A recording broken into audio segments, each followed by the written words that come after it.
Baha po dito sa Cavite, oh. Ayan po, oh.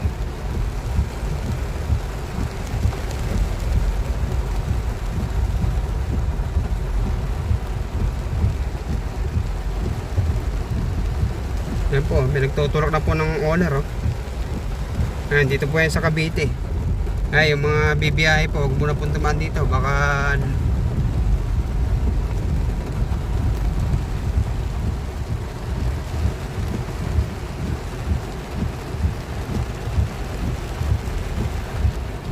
lalim po, oh.